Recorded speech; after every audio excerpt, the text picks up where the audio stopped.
let's get started, bro. Sure. So we're here with Austin Fuller today. Let's freaking go. So you were born, and then what happened? So, man, so I was born in Tampa, Florida, actually. Oh, okay. So I live kind of near where I was born, I guess. But, so I was born, we ended up moving to Fort Campbell, Kentucky. And then after that, I went to high school in Michigan. Oh, wow. So, What part of Michigan? A little place called Muskegon. Oh, I know Muskegon, dude. Muskegon. You know Muskegon? Bro, we have real estate You're like investments one of in three or Muskegon. four people in the world that I've ever met that knows Muskegon. Well, we're investing there. It's being Okay, gentrified right now. It is. So, I mean, partially. So, for a while, it was like not. It was doing the opposite. What do you call the opposite of gentrified? Decaying. So, there's that. It is a. So, I mean, the story about Muskegon, historically, lumber town. Oh, okay. I don't know if anyone's checked recently. Lumber, not a huge industry Yeah. in the United States anymore. I mean, they're building houses and stuff. I had a massive paper mill there Oh, okay. for a long time that shut down while I lived there. Same thing, that's big power plant, coal burning power plant, and big container ships come and burn coal. Shut that down. So I was like, what's going on? Like, all of the big It's industry, decaying. Yeah, it's like there are no jobs here. All of the industry is leaving. But yeah, I mean, I think there's some great things about Muskegon, right? Like you have a beach, a beachfront, like a sandy, nice beach. Instead of salt water, it's fresh water, so you don't have to worry about your boat like getting eaten up if you're into boating and have one. So there's lots of cool stuff. It's a really cool town. They have Michigan's Adventure, which is owned by the same place that runs Cedar Point, which is like a baby Cedar Point. It's really cool, way cheaper. Go. Yeah, I mean, lots of things to love about Muskegon, but yeah, that was kind of the story there. So you went to high school there? Like, Went to high school there, yeah. Grew up from like what age to what age? Oh man, in Muskegon. Yeah, so it was like, I think I got there like 6th or 7th grade maybe, or I don't even remember. Probably like, oh, well, no. I remember because 9/11 happened while I was in Muskegon. Oh, dude. So I got there at 4th grade. But I tell people, hey, I go to high school in Michigan. I kind of claim it. That's where I'm from. If people ask, okay, where are you from? I don't tell them. I'm from Florida, Kentucky, and Michigan. It's like, I'm from Michigan. That's funny. So you were there 9/11 all the way to high school. Any Yeah. What's it called? Memorable, like any adversity, anything happened? Oh yeah, just tons normal? of stuff. So my freshman year, I was 5'2", 120 pounds. No way, you're a pretty tall dude. I'm 6'2.5" now, if you want to count. Like rounding up, 6'2.5". Let's go. So yeah, 6'2.5" is what I finally capped out at. Yeah, but I was a tiny Freshman? person. Yeah, as a freshman, and I decided I wanted to play football. No way. Yeah, and I kid you not, like there were so many people that were excited that I was playing football. Like to hit you? Exactly. They're like, dude, I could definitely hit this guy. Oh, I wanna. No, I was picked up and thrown. No. Yeah, that was my. I remember my first day in pads. I remember that. First day in pads, and like, oh man, and everyone's like, oh, I can't wait to hit you. Not everyone, but there were a couple like big guys that were like, I can't wait to hit you. I'm literally gonna throw you. Oh, and no. like we lined up on the offensive line, and I was playing defensive line. Oh, dude. And they're like, yeah, I mean, that was my job was to, on defensive line was to like jam up gaps and go make tackles, right? At least on the scout beat. I wasn't starting. I was so tiny, freshman. But yeah, I remember like the sophomores were so much bigger. I felt like they were seniors, and yeah, they. First snap, that guy got up under my shoulder pads and like literally like rolled his hips and threw me. No way! At least you were padded up. Flat like onto my back, like just whiplashed into the ground. And I was like, oh. Oh, you're like, I changed my mind about football. Yeah, I remember like, yeah, I got smashed that first time, and like, and that continued. Hold on, time out. Sure, no worries. I just want to make sure that I fucking didn't have this audio plugged in. This guy's live, but just want to make sure my guy's hot. Oh no! Alright, cool. Yeah, when your audio. Come back in. Oh, yeah. Alright, we're really good. Weird. Cool. Yeah, so you got thrown. Yeah, I got thrown right on my back, and that was kind of the like first experience I remember with like real adversity. Like, oh, this is gonna be really hard. Like, I thought it was gonna be hard. I was like, yeah, all these people are bigger than me, but like I was outclassed. Like, I mean, it wasn't even blocking. Like, you didn't have to block me. You threw me out of the way. Oh, jeez Louise. You know what I mean? It wasn't even there wasn't even a contest there. So that was my first experience with real adversity, and I look back on that experience, those 4 years from So I started out 5'2", 120 pounds. By my senior year, I was 6'2". Oh, dude. I wasn't quite 6'2" and a half yet. That would come a little bit later. But I was 6'2", 180 pounds, 185. Dude, yeah, you're a big kid. And my 40 time was embarrassing. My 40 time my freshman year was like, I don't know, 5'6" or something. I can't remember. It was really bad. It was like terrible. Oh, no. 5'6", 5'8". It's like I'd never run before. And look, and this is what happens. 4 years of weight training, like 3 times a week, to 3 to 5 times a week, depending on the season, and joining track to like learn how to run, and also like your stride growing immensely. My stride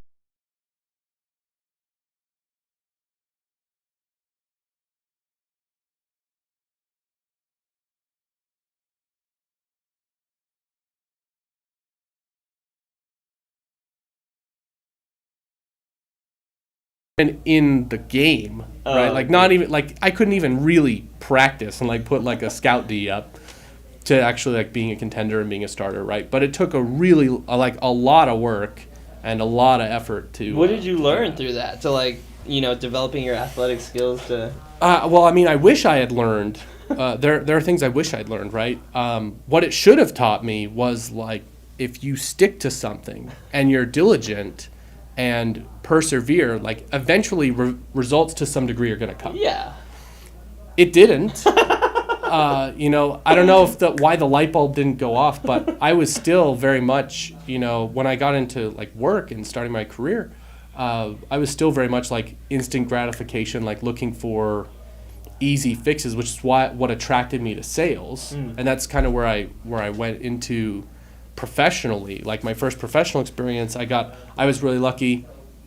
One of the like heads of my church referred me to this guy. He's like, hey, I know you said you want to get into sales.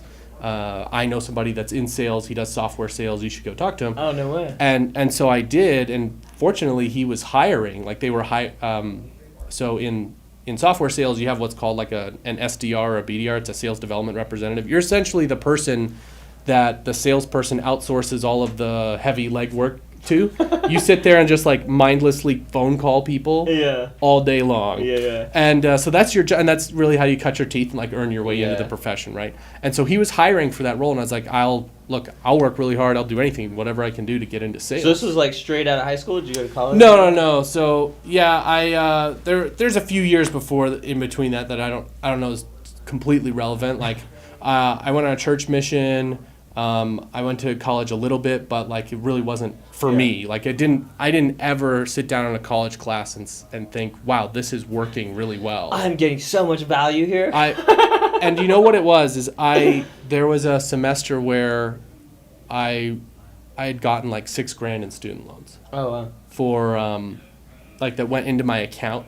And I got it at the beginning of the semester, and I was supposed to like subsist, and, like slowly bleed it off throughout. And I ran out.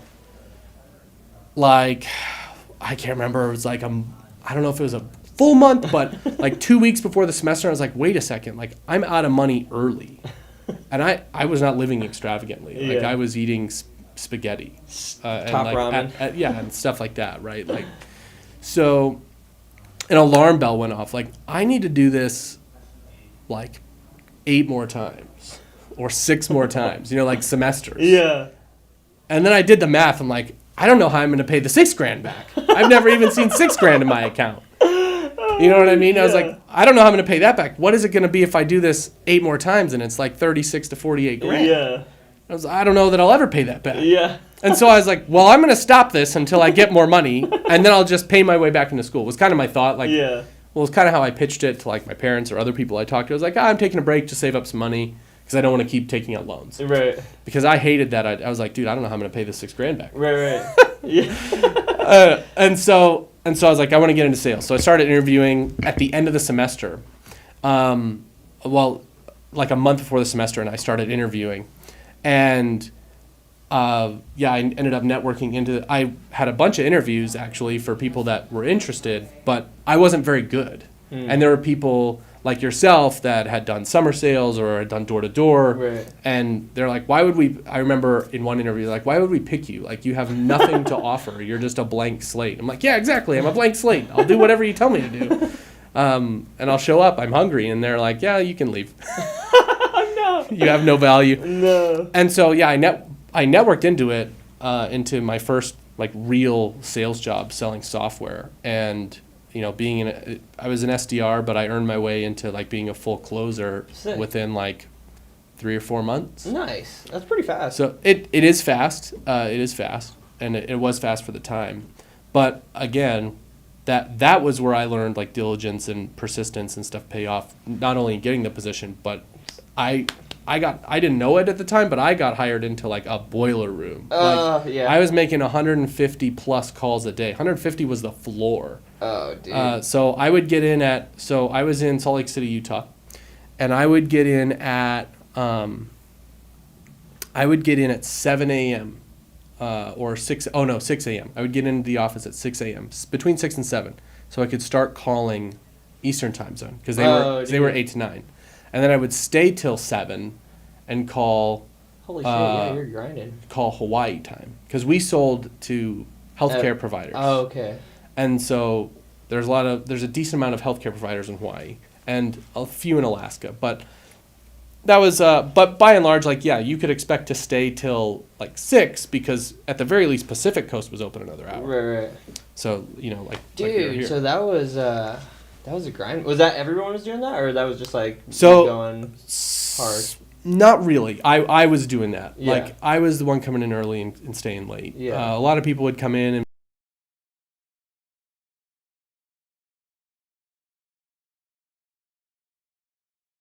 is you can Right. get whatever you want out of it as long as you're hitting your number. Right. In general, there are Right. some managers that like to micromanage and stuff, but like Yeah, I love sales too. I mean, I didn't learn sales until I started doing solar, and then I was like, whoa, I could sell my services, and then implemented like the sales like strategies and stuff I learned. But I tell anyone, like, yeah, if I went like bankrupt today, I would just jump right into sales, make some money, and start over again, you know?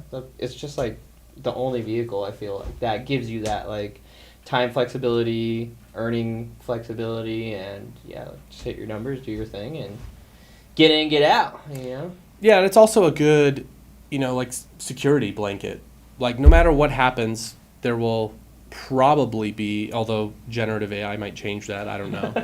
Who knows? I'm not smart enough to know. Yeah. But you know, until ChatGPT is the one buying, Yeah. you know, or Watson or whoever it is, iRobot. I mean, there's going to be an industry somewhere that has salespeople. Yes, there's always something to sell. Speaking of, just side note, we just got like a inquiry for this like do this marketing campaign for this like weird robot. I don't know what it is. Like, what they're like pitching me like it's for like the entertainment industry. I'm like, what do you mean? Like, they're just extra like robots that have like human faces and they like move. They look kind of real, but like kind of robot-y.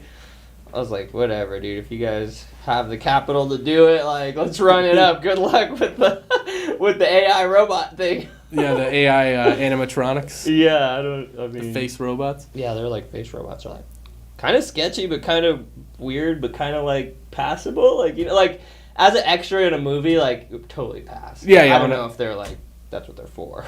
Yeah, interesting. I don't know. So, anyway, back to start sales. You get some momentum. Yeah, I get into sales, and so once I'm into software sales, I'm like, wow, I don't know that I need to go back to school, and I could probably make a profession out of this after my first year in, and that's exciting. Yeah. Because I go, you know, the average at the time, I think the stat being rolled around was like, yeah, the average bachelor degree graduate makes $43,000 or $45,000, whatever it was. Yeah. And I remember I W-2'd more than that. And I was like, well, I'm already above average if I graduated, and I'm just taking a shortcut. Yeah. So, yeah, I mean, and then I got into, after doing sales for a little while, like, I got into marketing. I made the transition there. Again, more networking. And marketing is interesting because as I was selling, I felt like, and I had figured out how to do pretty well as a salesperson. Like, I was a top performer some months, and and quarters and things like that, and could go to President's Club. But for me, I was figuring out, like, if you want to have the pipeline flowing, like there's two ways to do it, right? You do a ton of activity, like tons of calls, tons of emails, prospect, Right. and then your pipe's so full you can't prospect anymore. Right. And so then you filter it out, you close some stuff, you lose some stuff, et cetera, and then you go back, it's kind of this Right. up and down. And I had kind of figured out some ways so one, like segmentation was something I wasn't taught, but was really obvious to me. Like, I need to segment out audiences. So, like, for example, multi-location surgery centers Oh, I were way more lucrative Right. for us because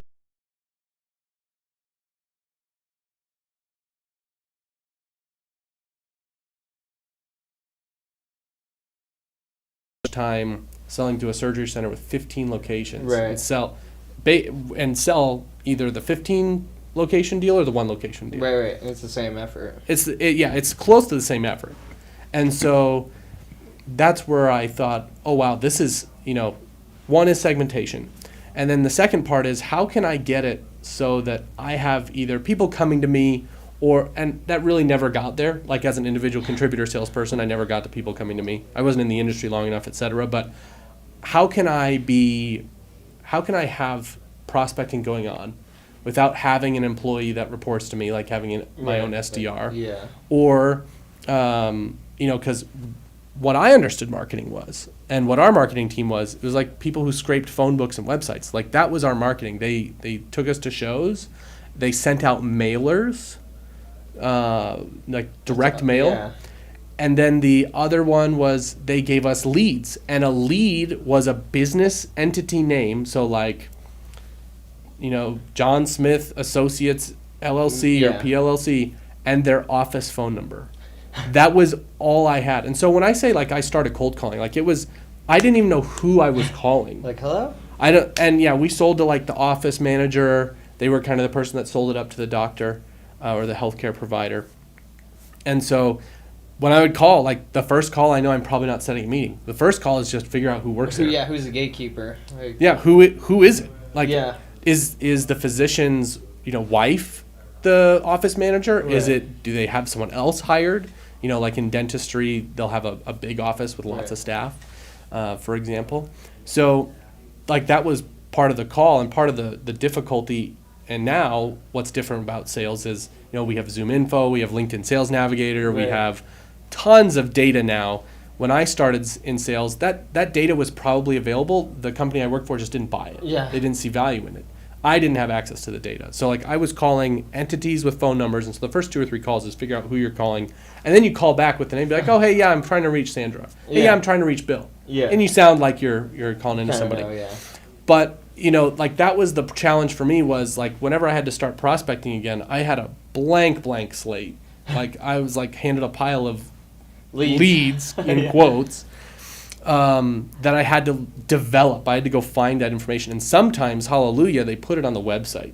But this was 10 years ago or more, 10, almost 11 years now, where, like, healthcare websites still don't put those, like, Yeah. everybody that works there on the website. And Yeah. no company does. Yeah. Not any sizable company, I should say.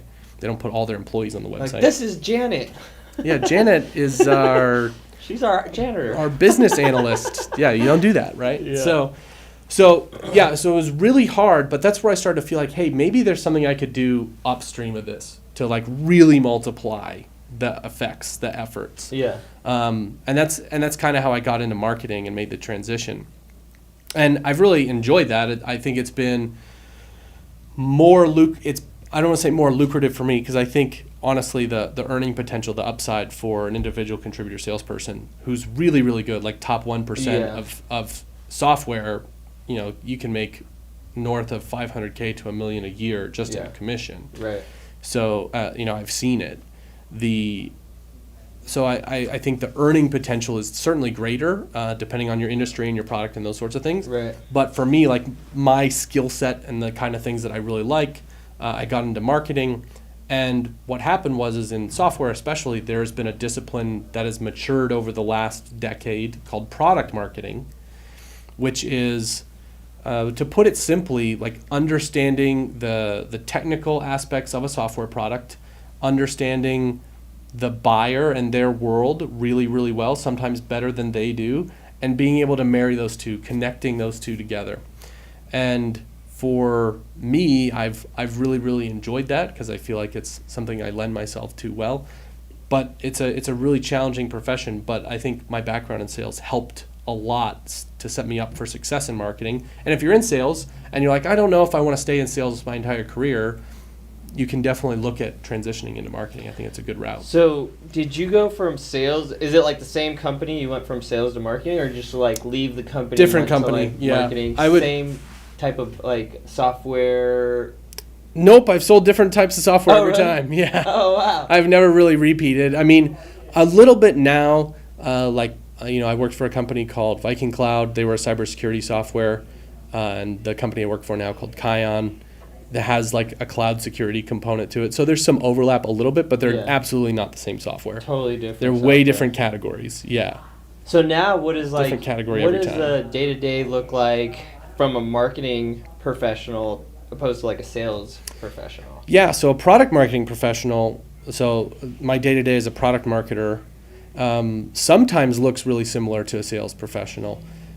Like I'm testing a lot of things all the time. I'm trying to test messaging, test segmentation and audience at scale. So doing a little bit like what I used to do for my sales territory, but doing it at a much larger macro level. So I'm trying to figure out what works and get repeatability in a sales process and determine that. There's also a lot of other nuanced things. Like I interview customers and prospects now. Oh, wow. That's a So good I'm idea. trying to gather insight, right? I'm trying to figure out, hey, what is your world like? What are the problems you have?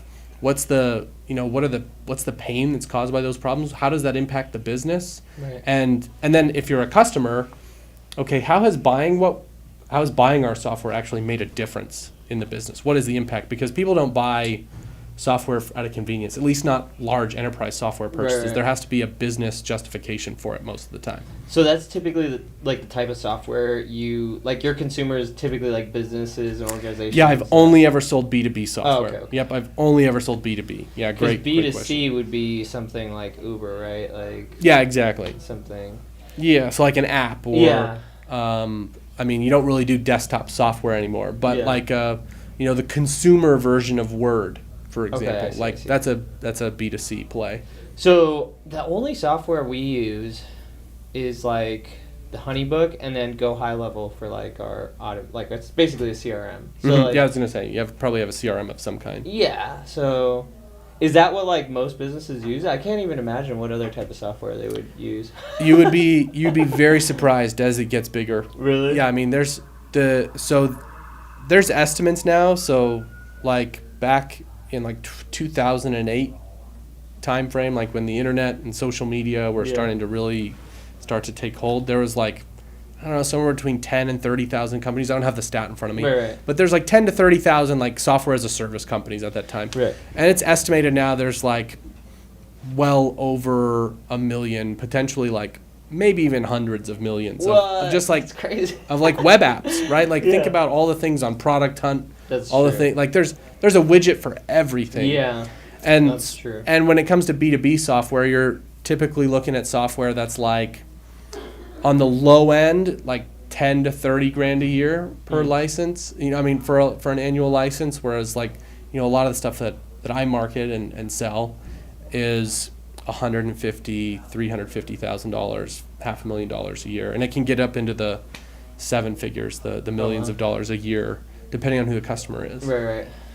So yeah, I mean, Sick. there's, it all depends on the complexity of the organization. The bigger and more complex the organization, the more complex the problem. Right, so, and that you have to that the software solves, right? Yeah. Level of automations and I don't know. Yeah, I don't know what it consists of. Yeah, you'd be surprised. There's tons of things like, and I'll just throw out categories. Like there are, so like something so Viking Cloud. One of the things we sold was an EDR, endpoint detection and response, and all it did was like monitor your endpoints for ransomware and other attacks in real time using Oh, AI. wow. Which, Sick. so as a consumer, do you care about ransomware attacks, thwarting ransomware attacks in real time? No, it's not a very valuable problem to you. Right. But for, I don't know, the Colonial Pipeline, that got ransomware attacked and got shut down, or Yeah. like other really sensitive things, businesses that make a lot of money, that are Right. things that are mission critical, Right. that cost a lot of money if those go down, or if they, were. Like the government? Do you have government contracts? At Kion, yeah. At Kion, Yeah. we do have the federal government's one of our customers. Yeah. That's We have a variety of agencies actually. That's one of our core businesses is selling software to the federal government, and then there on the other side is selling to private sector, commercial enterprises. So like Verizon and Indeed are like our commercial customers, for example. They have the most sensitive information. The government has tons. There's a lot of rules and regulations around the government, and that's partially one of the things that drives the price up of software to the government is that there are a lot of requirements and regulations that vendors have to comply with. Right. And it's a complicated and nuanced process to Let's do freaking business go. with the government. Yeah, but it's great. The government buys software just like other companies do. Let's go. So what are you stoked about going into the future? Like, I don't know, 90 days, 5 years? Yeah, in between? I'm really stoked right now about right now there's never been a better time to be a product marketer, like to be in my profession. Before there's been some shifts. So in the economy in general, in business, the cost to acquire a customer is going up. Yeah. Well, I mean, it's election year too. So. Well, I'm just talking about from 22 to now, the cost to acquire a customer is going up, specifically in B2B SaaS, but we're also seeing it in B2C e-commerce. In business to consumer, especially with direct to consumer e-commerce brands.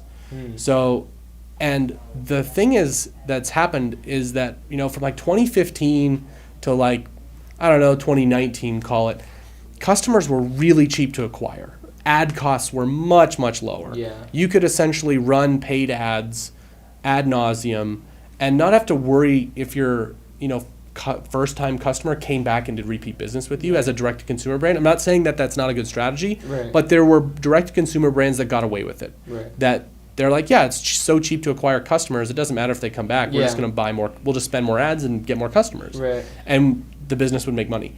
Because the cost to acquire customers has gotten so high, that model doesn't work anymore. Like, you need to have a really good upsell and cross-sell model. You need to understand the customer journey on the front end to know how to acquire customers at the lowest possible cost. Right. And the same thing's happening in B2B software, where the cost to acquire customers, so the CAC, customer acquisition cost, CAC, has exponentially increased.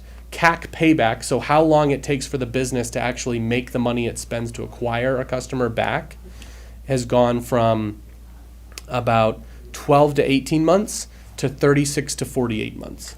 So if you spend money as a software company, you go spend $10,000 to go get a customer or to go get customers, you won't see that $10,000 back for 4 years, potentially. Right. That's the worst case scenario right now. That's wild. Yeah, that's not a good return. What do you think? What's like the cause of that, or like why has that been the case? Inflation, or like? Oh no. So I think it's a lot of things. One, there's a couple things. One, there's never been more software companies than there have been now. So competition and commoditization of categories is absolute. Like, it is becoming very difficult to differentiate and justify your price and value. So prices are going down. Oh, dude, it's a race to the bottom. A little bit. I don't know if that's happening a ton, but I think that's part of it. Yeah.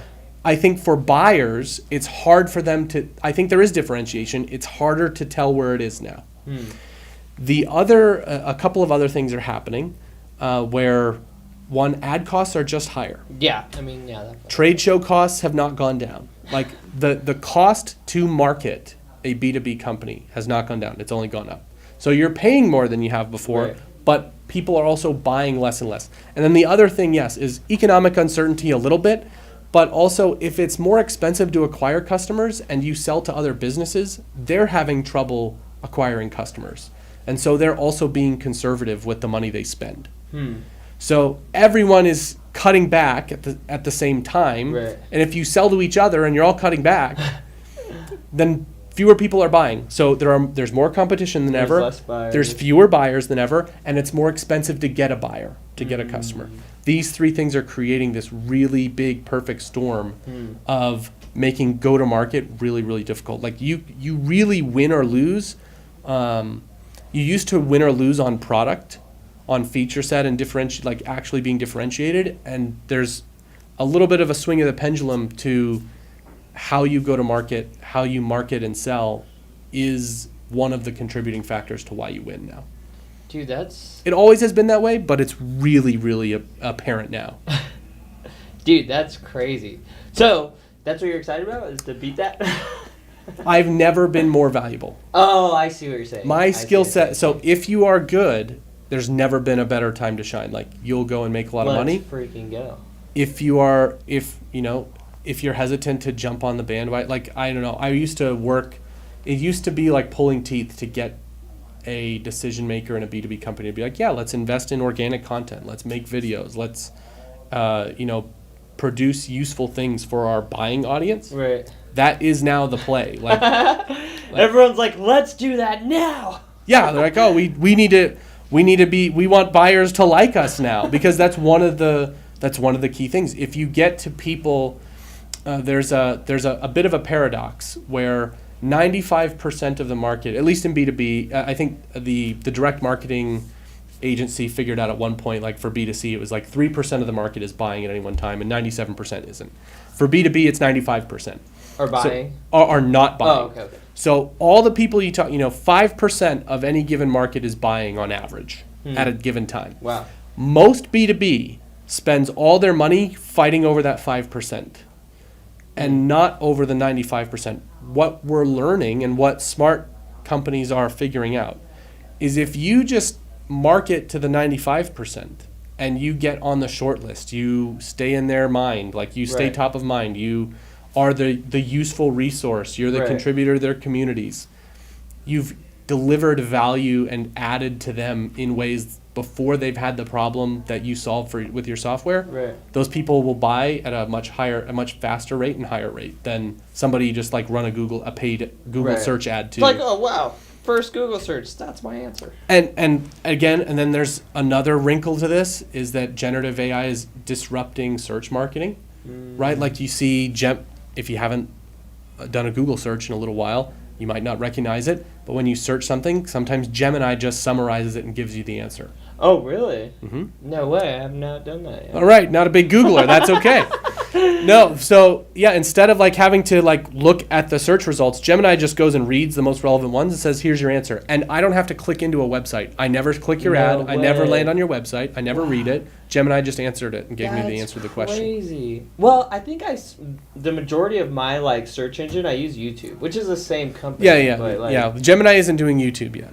So, YouTube likes watching because YouTube wants you to watch because they're selling ads. Like their product is ads, so they want you to watch.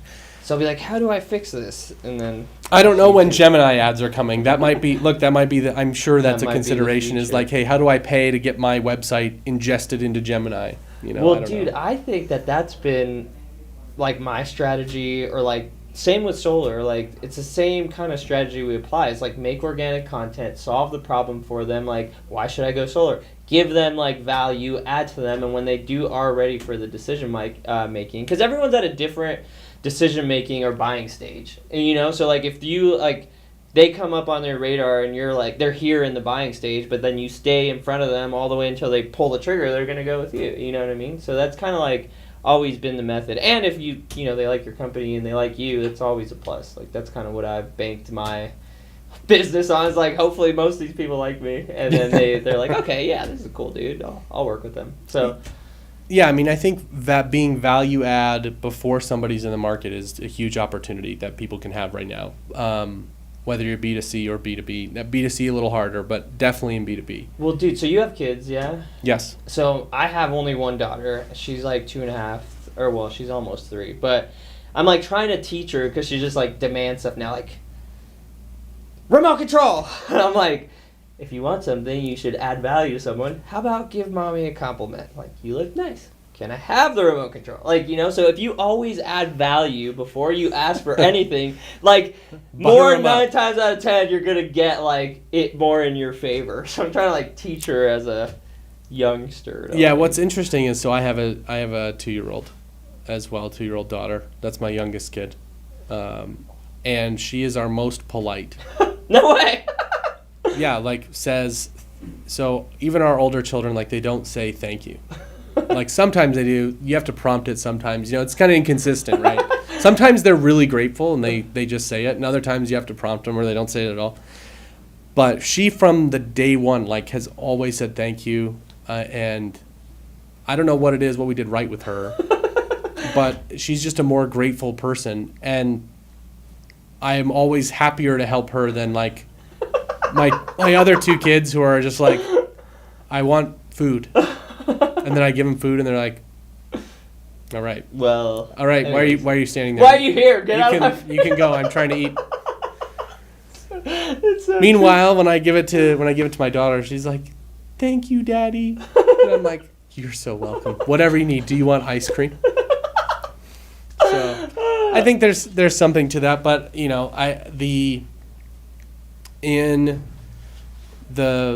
think the big, like, reckoning, like, call of reckoning is that a lot of people have ignored what we've really done in B2B go-to-market historically is we've fought over, like I said, the 5% right. that are in market, and then the challenge is we're like, yeah, it's hard because it's so competitive, because all you're doing is, like, yeah, you're putting a Google ad there, you're trying to jump in bottom of funnel, like, someone's probably already aware of the problem. Right. They don't know who you are. There's like, hey, we're going to put you in a spreadsheet, compare you to 3 or 4 other vendors, and we'll pick the best one. Or we'll pick the one that we knew the longest. Right. And so now there's kind of this understanding, oh, hey, it's actually cheaper to invest, instead of just throwing money away at people that don't want to buy. Right. We could invest in building relationships and building goodwill with people before they have the problem. And that's going to ROI a lot faster. So what I would do, I do this with, like, our solar, because solar, it's like everyone's in competition with themselves. Like, everyone's trying to recruit teams, do this or that. But you could infiltrate, like, the company you're trying to target. So, like, let's say you're trying to target a customer. Like, what I would do is go to, like, that company's, I don't know if they have social media or, like, where, like, their information, maybe LinkedIn, right? And then, like, follow all the people that work at the company, and then, like, engage with all their posts and, like, comment on their stuff.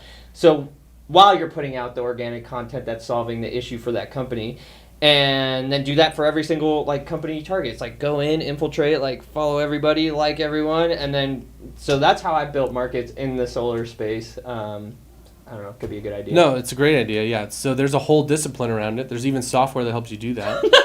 There's a whole category for that. Yeah, people call it social selling is the category. But yeah, there's a whole, like, discipline of skill set behind that. It's cool that you did it without knowing what that was. But yeah, I had no idea. That's just hustle and grit right there. Just infiltration. Just raw skill. I'm going to go infiltrate a company and take over their brains with engagement. But literally. So that's part of, like, social selling is one thing. Another trend that's happening is something that's called, like, founder-led content. Dude, I've been hearing a lot about that. So one of the best ways that you can market your B2B company right now on LinkedIn is having the founder or an executive or other social, other subject matter expert. Yeah, I mean, you essentially, and the more people that do it, the better. Okay, I see. But it's very typically the founder, and they are, like, they're putting out content that so some people are taking a strategy of, like, just documenting what they're doing to grow their company and how their company's doing. Yeah. And that content performs really well, but mainly because people like to read the stories. Again, does our target customer base of, like, cloud architects want to read stories of founders? Maybe not. Right. But, would they read stuff that our founder has to say about the cloud, about the reason we started the company, about some of the problems we solve? Yes. I mean, that stuff is relevant. And if we had, the CEO doing it, if we had maybe the VP of marketing, but, you have to look at your company and look at your executive team, look who you have in your company at all, like, who's in there, what's their expertise, because it doesn't make sense necessarily for me to do it because I'm not connected with a bunch of cloud architects on LinkedIn. Right. I don't have a bunch of cloud architect followers. Right, it's like that market. I have a bunch of salespeople and marketing people. Yeah. Which they won't care about cloud architecture. So you do have to do that. Whereas like the CEO, the founder, like he came from that background, he came from that world, so he does have people in his network there. Are there people in DevOps or people in our like cloud infrastructure team that could create content, or at least we could, marketing can semi ghostwrite for, like, hey, here's a topic.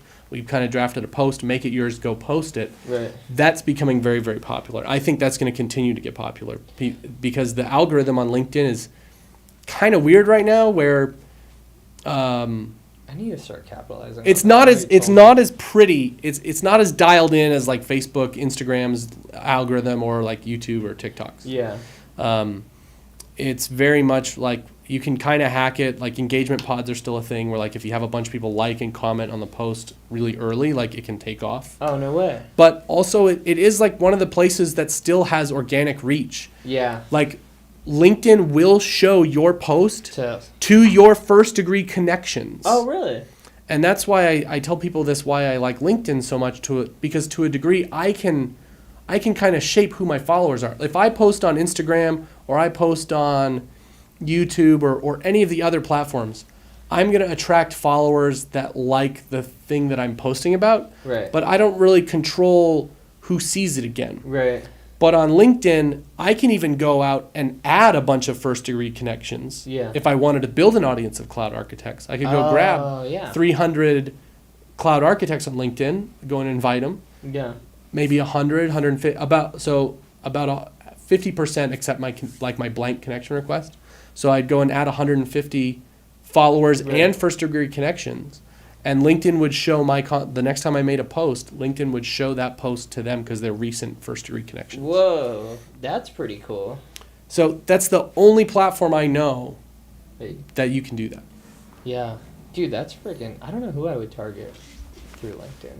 I guess like I've always tried to target because we're in Vegas, like the casino marketing executives. It's like typically who I try to reach, but they're always changing, and so I don't know. But that's a great strategy. Probably marketing professionals. Yeah, I mean for you for sure. Yeah. Like those are the people who want content execution done. I mean at a bigger level. So like somebody at like an MGM or a Caesars Resorts, like bigger holding companies. There's probably somebody over. Whether you're trying to shoot a corporate video or a marketing video, probably different people. Like there's probably someone over content under marketing, and there's probably someone in like operations or HR that's over like the corporate video. Dude, and those are the videos we need to break through because those are the videos that are like 150, 250, $1 million videos that they the production budget. Production. Yeah. And like we want to. Yeah, they probably even for casinos where entertainment is the product, like. Specifically, there's probably somebody over production, but I mean, there's, that would be who I would connect with if I were you. I'd connect with all those people, and that's why Sales Navigator is valuable. Like it's $150 a month, but approximately, give or take, depending on license and how many seats you get and all that stuff. But that's what makes it really valuable is you can filter out all of those people in the United States. Way. Sales and then, Navigator? Yeah, it's called LinkedIn Sales Navigator. Oh shoot! No way. Yeah. Bro. That's another software. Bro. LinkedIn sells software for LinkedIn. That's how you capitalize.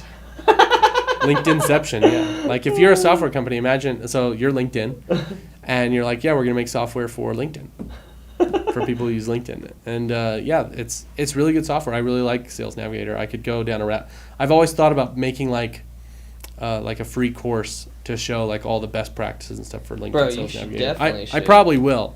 There are some cool tricks that I've come up with, and they always get really good features, and they're always releasing cool features. So let's freaking go, dude! I left like my camera on, like the Osmo screen, like so it was like all the way bright, and my battery's at like 6% now. Oh, your Osmo? No, not the Osmo. Well, my phone battery. Oh, like, you know how you had like the screen? Yes. For it? Like, dang it. Oh well. It's fine. All right, I have a charger if you want. Oh, sick! I have a rapid charger, fast charger. Yeah, I probably need that, or we'll be stranded. That's happened to me. Where like my phone dies. And you don't have your Tesla key? No, I don't have my Tesla. You don't have your card? No, my. That's happened to me. Really? You're stranded. So I turned my phone off because I went in somewhere where I didn't want to have my ringer or any sounds go off. Yeah. And I came back out and I turned my phone on, and it said, and it connected fine to the key. I got in the car, I would unlock. And then it's like, nope, we won't start. No. There's no key in here. I'm like, there is a key in here. It's how I opened the door. And I sat there for a half an hour like, am I going to have to leave this car here in this parking lot and Uber home and come back with a car tomorrow? Because it was at like 9, it was at like 10 at night. Oh, man. And fortunately, I went into App Store and I saw the Tesla app needed an update. So I just updated the Tesla app, and then it worked. Dude, I have a story like that. I had the card key. I don't know, my phone was dead yeah, my phone was dead. And you know how like there's like a spot and it's like behind the which one do you have? The Y. I have the Model so Y. like but it's similar to the Model 3. So I was putting the key like in front of the cup holder and I was like, bro, it's not working. And when you were tapping it? Yeah, I was sitting there Yes. for like 30, 45 minutes and I was like, there's no, like, what am I going to do? I'm like stuck here. And then somehow like I had an inclination to like try it back here and I was like, boop, boop. I was like, oh, dude, that was a waste of time. I had it for a long time where I had trouble pairing a new key in that spot. Like getting those new cards to work, when I first got my car was really frustrating. The cards that came with it when I bought it pre-owned. Yeah. So the cards that came with it were like, I don't know if they beat them up or what, but they only worked some of the time. Okay. They were hit or miss. And I bought brand new cards from Tesla because at the time they were only like $20. They've gone up now. They're like $40 now for a pack of 2. They used to be like $20. I was like, dude, these are cheap. Now that they keep going up, but I bought brand new ones and they worked every single time just on one touch. Like I put it there, it worked. Put it there, it worked. I'm like, oh, I don't know how someone breaks a Tesla card, but this card is broken. Like I'm tired of like it deciding like when it works and when it doesn't. It's a crapshoot. Yeah, like, it's not what you want for the key to your vehicle, for how you get in and out and start your car. Yeah. That's why the phone key is money. Like it's always on, it's always the there. Best. Why walk away? It locks it. Well, I like turned it off, or I like did something where Apple gave me a notification like Apple or Tesla's been tracking you for like 130 days. Do you want to turn it off? And I was like, oh, okay, yeah, probably. Fuck that. No. And then now like I don't know how to fix it where you have to like touch the app and make sure the app's turned on, so then like it'll open and stuff like that. Oh, I can show you how to fix the permission if you want. But I love my Tesla. It's a great car. Best, yeah. We're thinking about. My wife wants to. And the Ys went down in price like a ton. So a ton. Now there is. Hey, if you take one thing away, like there's never a better time. You know, we're recording this in like, June, July 2024. So at time of recording, there's never been a better time to buy a Tesla. Like never. It's so ludicrously cheap between buying new with the tax credit or buying pre-owned with the tax credit. Yeah. And you don't even have to wait to file your taxes. You get it at the time of purchase. Dude. You can go buy one and put it and amortize it on your car loan. Oh, no so your way. monthly payment's not, if you finance, it's didn't not as know high. that. Or you get the tax credit and you just pay less money if you're buying cash. Like it's there's never been a better time. There's a bunch of them that are pre-owned and traded in to Tesla that have full self-driving. I don't know if you've used it. Yeah. I use it. Not. You have it? I have it. It's really nice. It's sick. Like it turns and like everything. Oh yeah, it does everything. No freaking way. It's insane. It's really good. Like there are sometimes it's really nuanced, right? Like there are some areas right now near my house that have tons of construction, and it's a little too cautious. Okay. It's safe. It's just like sometimes I'm like, no, car, I want to go faster. Just like go. I'm turning it off, I'm gonna go. But like on highways, Solid. it's money. Like Dude. I drove like 5 hours once. I hardly touched the thing. No way. Like I sat there, attentive with my hands on the wheel, of course, NHSTA or whatever, the National Highway Safety Transportation, whatever. Whatever that agency is. I was attentive and, I had my hands ready. You have to, if you don't like move the steering wheel or like flick one of the knobs on it after 5 seconds, like it'll turn off. You'll get a warning. So you have to sit there. You can't just like leave. Go it. to sleep. Yeah, you can't go to sleep. That's not what I'm saying. But like I could put it in a lane and say, hey, I'm driving hundreds of miles away, and it's just gonna take you like it. Dude, that's sick. It changed And it, like, highways. goes, It like- went off exits. All of that stuff. It's Dude, that changing would be lanes. sweet. Yeah, it just like takes in you. California, Mhm. where it's just like there's like a bunch of different highways. you Exactly. gotta, It like, knows where to to. go. It knows the ramps. It knows all of that stuff. Dude, it's really that's smart. Sick. Yeah. Well, my wife, we were talking about it, but I don't know. We'll see. An extra expense. It's not crazy, but we have a Camry. It's like paid off, so. Hard to justify. around. Hard to Yeah. justify. And then like she never goes anywhere anyway, so like that extra car is like, and she usually sticks me with it. So like the good car seats in the Tesla, and even when I watch the girl. And we have to do stuff. She's like, okay, yeah, you just take the camera. I'm like, dude, this is the car seat from when she was like a year old. Like, you want us to take it? I take it anyway. No safer car than a Tesla either. Super safe. Yeah, I don't know. We'll see. I was looking at the Rivians. Have you seen The those? Rivians, yeah. Those they're- are sick, dude. I really wanted. I was like, I'll buy that. You can have this one. or like have you seen the Lucids? Yeah, those are sick too. Those are cool. I really like how they look on the interior. I don't know. The company's been struggling. I don't know. It seems like Rivian has the same like they're all because Tesla's just dominating, but yeah, Rivian's So like struggling I think too. yeah, and if you want to look at the EV market, it's totally unrelated to like my story. Yeah. I mean the Tesla is a cool part of my story. I really do like my Tesla, but I bought it primarily for the supercharging network. Oh, okay. Because Charge America was still. I bought it back in 21, maybe 22. I can't remember exactly, like early 22. Charge America and like all of the other little charging networks weren't up and running. They were kind of like being developed, but Tesla was like, yeah, we've got our charging network. You can go coast to coast, and that's what I thought is like, hey, this is the best.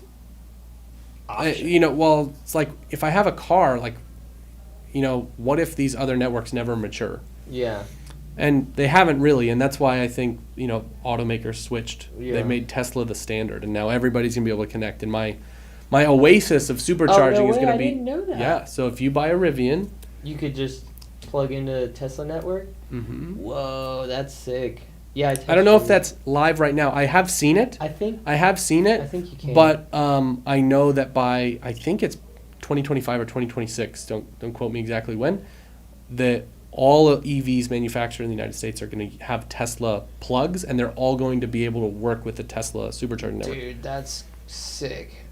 Think about how crazy of an undertaking, like, Elon and the Tesla team had to have, like, all right, we're going to make an electric car. There's no electric cars. There's no market for it. No one wants it, but we're going to do it. And then they're like, well, how are you going to drive it around? Like, don't worry. We'll create the whole charging network across the United States. You'll charge at home to start your house. Right? I mean, that was really kind of how it started was like, you have to charge at your house. Yeah. Good luck if you need to charge not at your house. Yeah. Well, dude, that's the best part, too. It's like having the plug at home because not going to the gas station, it's awesome. Like you forget. I have to go to the gas station every once in a while because of Camry, but when I go there, I'm like, this is the armpit of America. Like, this is a terrible place to be. Like, this is where everyone has to go. Like, it sucks. And I usually buy chips and like a freaking. Oh, you spend extra money. Then you buy chips and like a freaking energy drink, and that's terrible for your health. And you're spending the extra like $10 for no reason. So it's like, damn it. So, anyways, charging at home is the best. Yeah, so the charging at home is the best, and people are always like, well, but your range isn't very far. And I go, but here's how you need to think about it. Imagine you had half a tank of gas, which most Americans like. Probably everybody. Most Americans have had half a tank of gas before. Don't act like you're not refilling at home. Some people are, very, very small minority.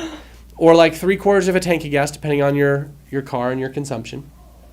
And every night when you went to sleep, you drove it around, it went down. Yeah. And when you came home, it filled back up to 3/4 of a tank again. Like, that's what it's like. They're like, how far could you go with that? And they're like, oh, I could go forever. Like, exactly. That's kind of the point. And yes, when you when you start to venture out and you're going to say, yeah, I'm going to drive for 4 or 5 hours, Yeah. you will need to stop, and you will need to stop more often Yeah. than a gas car.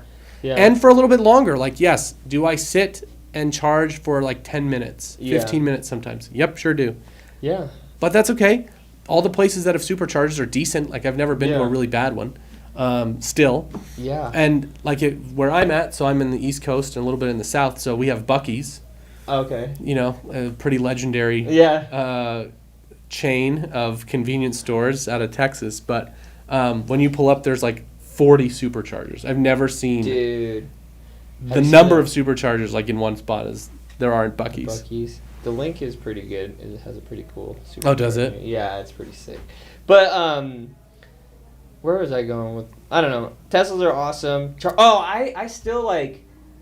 It's you have. If I had the self-driving like capabilities like that, it's a trade-off that I always consider. It's like, okay, because whenever if I have to go to Utah, I have like 3 clients in Utah, or California, I have a couple clients in California. Like if I ever have to go, it's like about an extra 2 hours added to my trip. Like an hour on the way there, and then an hour extra on the way back.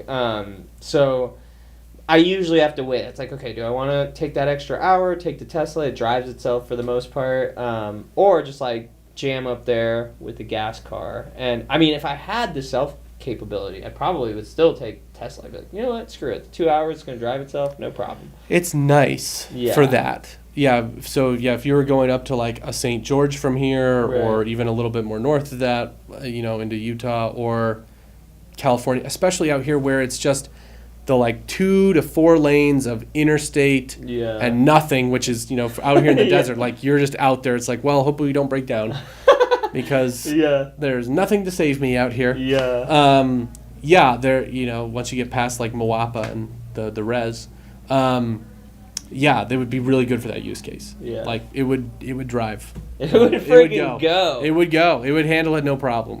Well, dude, I think, what else? Okay, so you're stoked about being super valuable. What about like 5-year plan? Like anything that you feel like excited that you're building up in the next 5 years?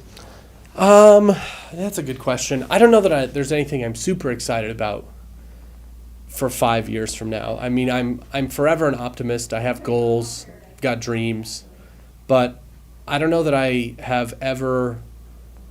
Every time I make a 5-year plan, it changes. Yeah. Right, like because of the things that happen in within that first like 2, maybe 3 years. Yeah. Not saying that I'm not consistent, but like it changes. Right. And I think that's one thing that I like about, and one thing I think from a lesson learned is like with the persistence and perseverance, like things do work together for your good eventually. 100%. And you aggregate good things, and so you end up in a different place than you thought you would. Yeah.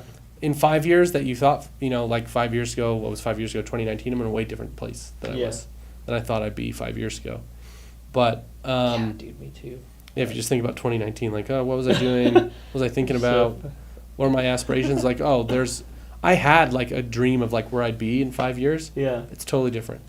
So I don't know that I have anything that, you know, that I'm really working towards in 5 years, but like, the 12 to 24 month radar, yeah, I mean, there's a lot of, I think this is still, so a lot of things that I've read or listened to about from people that made a lot of money at the start of the last like recession, like when in 2007 and 8, Right. when the housing market collapsed, is that there was a lot of opportunity in down markets. And so I don't know if we're in a down market right now, but there certainly is a radical shift happening. And so whenever there's problems, and this is actually one of my... solve them. There's opportunities, right? Like problems are problems for people who can't solve them are problems. Yeah. Right?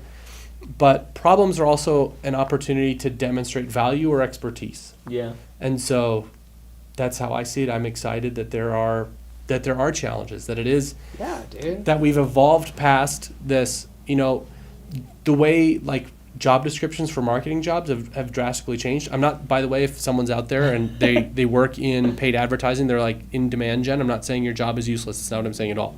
That's a good pre-frame. I am. I just want to, people are going to extrapolate things, right? Like I remember in 2016, specifically in 17, like job descriptions were full of like, we need someone who can optimize paid advertising. And there was tons of needs for paid ad specialists, demand generation managers, demand generation directors, like that could lead, like optimizing campaigns and ad sets and looking at all those numbers was super, super valuable because again, customers were cheap to buy. Right. So we just needed to figure out how to be more efficient at buying cheap customers. Yeah. And so again, for me, I love that we have to rethink things because we're, you know, as a B2B go-to-market kind of practice, we're trying to figure out how do we be authentic? How do we create value? What is valuable? How do we invest in our, you know, in our customer base? How do we deliver more value for our customers and upsell so we can upsell and cross-sell effectively? So we grow revenue from existing customers and do more for them. So I think I'm excited about the shift. I think it's going to mean business is healthier and better than it was, like, and it's being pushed in a good direction. And yeah, I think that there's always, when anything gets turbulent, I think, yeah, you're right. It's just like the prime opportunity for opportunity. It's like, that's what you need to be focusing on. And I think that a lot of people get stuck in the comfort of the way that things used to be. And if you don't snap out of that, you could like lose your ass. But if you're like, okay, I feel something coming, let me like open my eyes and see where I could pivot or what I could do or how I could add value. And I think that's it. As long as you could solve a problem and add value, it doesn't matter what happens in the market. Like, you know, you'll always do all right. And so. Yeah, I mean, I think so when you talk about people being able to see something coming. So the people that saw something coming were the people that made short form videos 4 or 5 years ago. Right. And even 3 years ago. Right. And then the people that lose are the people that are really stubborn and go, no, we're not doing content. We're not doing short form video. We're not trying these things that are, it's like obviously proven. Yeah. At this point, like So yes, these guys do most of the heavy lifting. Yeah, these are your workhorses. Yeah. When you've got a customer, these are they. Yeah, these are them. These do the job. I know, this guy has the same, and the trip is that these two guys have almost the same sensor as the FX6. Mm-hmm. So, like, they do the freaking job. So I took this little guy, like, on a client shoot yesterday, and they're like, well, what is this? And I was like, it's a fucking camera. It's gonna do good, all right? You worry about what the video looks like. Yeah. Oh, the people. Yeah, that I do remember that a little bit. Is like people would be like, this little camera. Yeah, like this little thing. What is like, this? yeah, this is a freaking good camera. It's the reason it's small is because it's mirrorless. I'm not gonna go into the technology. Yeah, bro. But the big ones are actually worse. The ones that have big mirrors in them. Like that's old technology. Literally. So. It got the job done. They were stoked. They didn't even have any revisions. And typically they're like, oh, can you change this? Can you do that? And they were like, yeah, all right, cool. I was like, all right, I told you. Nice. So, dude, so you're in Vegas. What do you want to do? Want to party? Oh, I mean, yeah. So there's a couple of things that I love to do in Vegas when I come here, which I'm coming here more and more. There's always great places to eat. I think people. Dude. The cuisine in Vegas is really slept on. I think people think of casinos, Dude. But it's an incredible food scene. You can get Dude. just about any type of food in the world here. And I'm not even talking about necessarily at casinos, like certainly casinos. Right. But just like all over Las Vegas has some incredible food. Like I love finding new places to eat in Chinatown. Bro.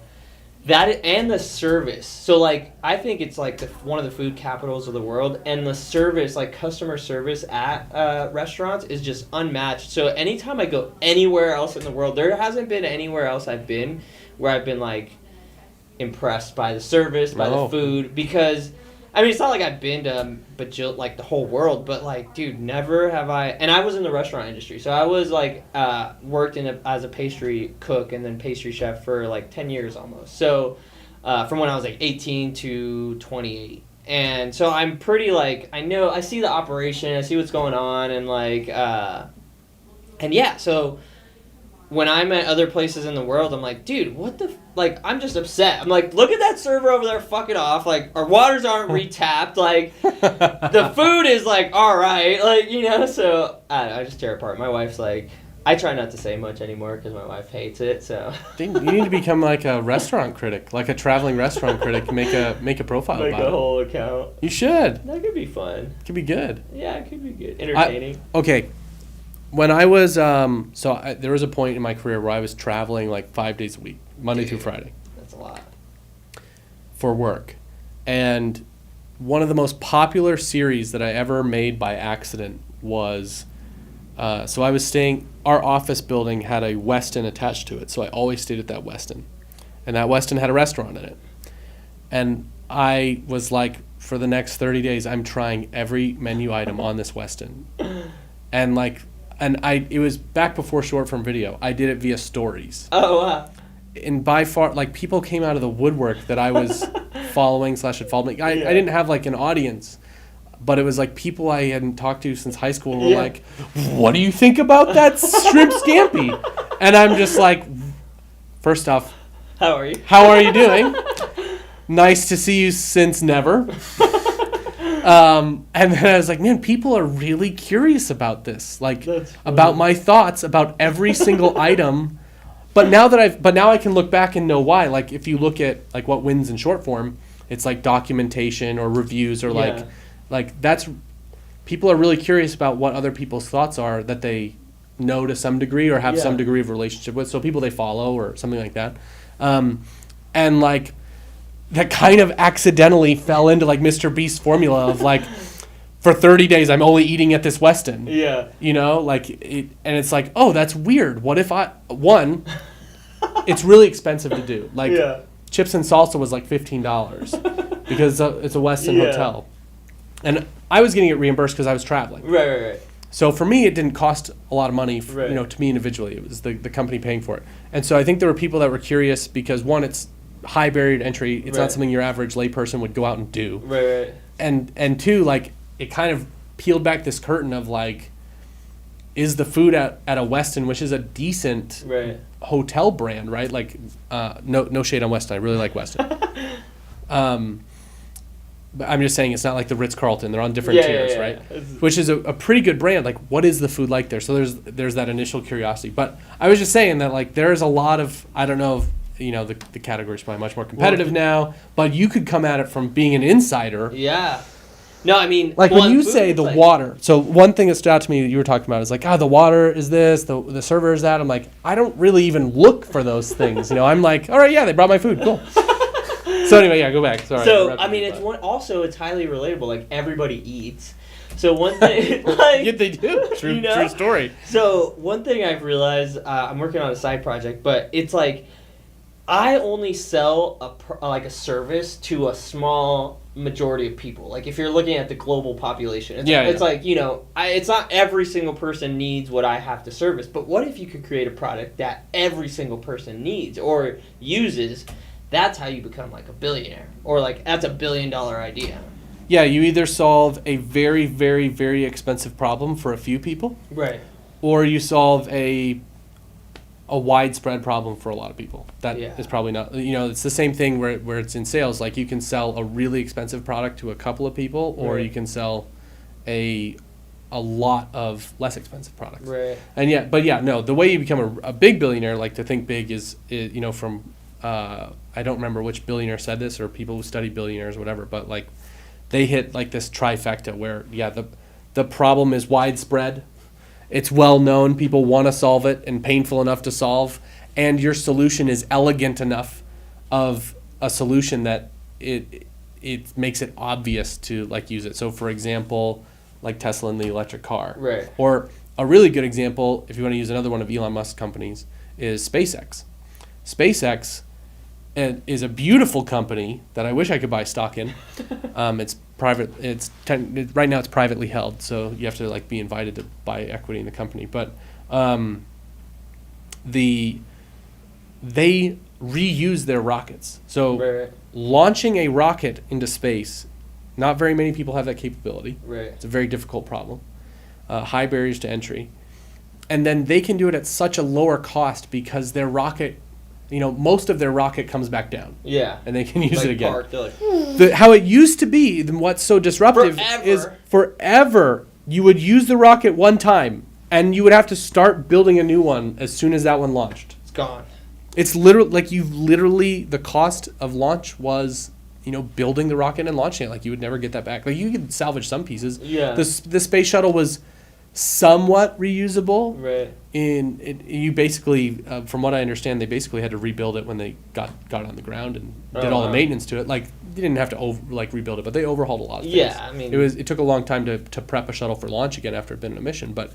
To have there's something so cool about having a rocket come back down and land. I've seen it. I've seen it in person. In real life? Uh-huh. What? I know, it is crazy. Like, the videos kind of look like they're, like, photoshopped. It's like, what? Or it's like, it looks like it's being played back in reverse in real time. I can't remember what they said. There was so like the actual math to launch a rocket from one point and then have it come back down and land on another. And so for a while, they actually just landed them on land down there in Florida at Cape Canaveral. But now they just land them on barges, robot barges, drone barges. They land them in the ocean. That's they landed crazy. on a drone barge. And then just like drone it back. Yeah, and they drone it back. And they got to a point, a payload fairing. So that's the part of the top of the rocket, like the satellite's in there. Yeah. And they were like, well, we're not reusing that part of the rocket. What do we do with it? Well, it just burns up the atmosphere or it falls back into the ocean. And, I don't know if it was Elon or somebody else, but they go, well, why don't we go get that and fish it out and reuse it? And of course, they're not going to go hire somebody to do it. They built a drone boat to go find it and fish it out of the ocean and bring it back. Shit. They named it Doug. Doug does a very specific job. He literally fishes for, payload fairings. Dude, that's crazy. But yeah, I mean, if you want to talk about that, like that's a really expensive problem for a growing number of people, but fairly small number of customers, right? Like that's a good example. Or, you go to like, I don't know, Microsoft, Amazon Prime. Dude, Microsoft was like, I was just talking with my wife about this. Like, they invented the, like, software, not like software, like, you could copy the same thing over and over and over again and sell it, where, like, it only cost you the one time to make the one thing, just, like, copy it. Like, prior to that, no one was selling, like, that wasn't a business model that was made before. I mean, I don't know the facts, but they were able to do that. So I was like, what can we do that like is like that? You just build a one thing and you just like copy and stamp it and You could build a software. I guess yeah. I mean, so here's the play very frequently, and this is why. So software has never been more accessible and cheaper to build. That's also one of the reasons customer acquisition is up, is because it's never been easier to. It's still not. I'm not going to talk to you like it's super easy, but there's low code and no code tools where you could build a software without code. You could hire a firm, like you could hire an individual freelance developer. You could hire a team of developers. You could. What's a very frequent play is that a services business, kind of like yours, an agency, will build up a customer base and they'll find a need that customer base finds pretty consistently, and they'll build a software to solve that need to that audience, and that'll kind of incubate the software inside of the agency business. And then once it's built, they'll spin it out as its own company and then just sell it to that industry. Oh wow. That and tech adds a lot of value too, like as far as like acquisition. If you're ever it's about it's about somewhere depending on your numbers, your industry, there's a lot of variables, but it's typically 6 to 10 to 12x in valuation. 6 to 12x is a good range. Like by having like proprietary software. By having software with recurring contractual revenue. Oh. The recurring revenue is like the subscription. Yeah. So for example, I pay. What's a good example of a software subscription I have? I don't know, email. Netflix is a good example. Yeah. But just like this idea that with businesses, you typically have that revenue contractually for that year at least. Right. And that is more valuable than a month-to-month agreement. Right. So, yeah, they're insanely valuable if you wanted to sell it and have somebody acquire it. Then get you could build up a software company to 1 or 2 million in revenue, and you could potentially sell it for 5 to 12 million. Wow. Yeah. Depending on the audience, the market, the buyer, the upside. Like there's a whole bunch of factors. I'm not an expert in business valuation, but I could safely say that's your range. Yeah. I mean, that's sick. Not that I'm like selling any businesses. Although we were considering selling the candle business. It's like it's a good business, but off the record, this is not gonna make it on the. Yeah, it'll be cut. That's okay. My wife just doesn't have the, like, wants to be this like founder and like this entrepreneur lady, and like she just wants to be like the characters that are marketed, but she doesn't have like the stamina to like The withhold chutzpah. the pressure and like decision making, and like so it's a cool little business. It does, I don't know, $60,000-$80,000 a year, but That's like nice, yeah. and then there's a lot of inventory and product, and so it's not like that's not what it's like freaking netting or anything, but. So I was like, and she's just always stressed out about it. I was like, let's just, sell it as it is. I'm sure we could get, $100,000 plus for it, and see, you could exit it. You could keep that money. I'll invest it into whatever your next opportunity you want to do or whatever. Yeah. And Yeah, especially you have a good brand and assets Dude, and things like that. Bro, it's a Jewish. So in the Jewish culture, we reburn like Shabbat candles, yard site, and Hanukkah, and like it's such a big part of the culture. It's like, and they always burn it like weekly. So it's super niche. It's super like the brand has been alive for like 6 or 7 years because it was her sister's business prior. We just acquired it in the last like 2 years.